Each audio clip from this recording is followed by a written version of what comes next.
یعنی کہ وہ اپنے آپ کو اللہ اور اللہ کے رسول صلی اللہ علیہ وآلہ وسلم کے حکموں اور فرامین کے مطابق، ارشادات کے مطابق بدل لے، نہ کہ ان کو اپنی مرضی کے مطابق بدلنے کی کوشش کرے اور وہ مانی اور وہ پیرائے جو ہے وہ کہے۔ وہ اگر ہوگا ایسا کرے گا تو ایمان نہیں ہوگا، ایمان گھٹ جائے گا، پھر بڑھے گا نہیں۔ الذین یقیمون الصلاۃ مما رزقناہم ینفقون، یہ ایمان والوں کا ذکر ہو رہا ہے کہ یہ وہ ہیں جو اپنی نمازیں قائم کرتے ہیں، یعنی بدنی عبادتوں کا ذکر ہے۔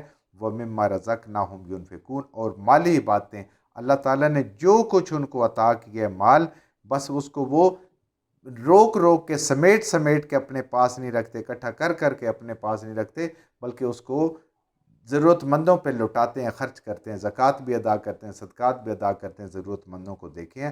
اللہ کا دیا ہوا مال اللہ کے حکم کے مطابق اس کو خرچ کرتے ہیں، اپنے گھر والوں پہ، اپنے والدین پہ، اپنے عزیز رشتہ داروں پہ، اپنے پڑوسیوں پہ، دین کی اشاعت کے لیے جہاں جہاں بھی ضرورت ہوتی ہے اس کو وہ خرچ کرتے ہیں۔ تو یہ لوگ ہیں اولئک هم المؤمنون حقا، یہ سچے مومن ہیں۔ سچے مومن کی نشانیاں کیا ہیں؟ کہ وہ اللہ کی آیات سن کے ڈر جاتا ہے، ان پہ عمل کرتا ہے، اپنے رب پہ توکل کرتا ہے، نمازیں قائم کرتا ہے اور رب کے دیے رزق کو خرچ کرتا ہے۔ یہ مومن سچے، پکے، حقیقی، اصلی مومن۔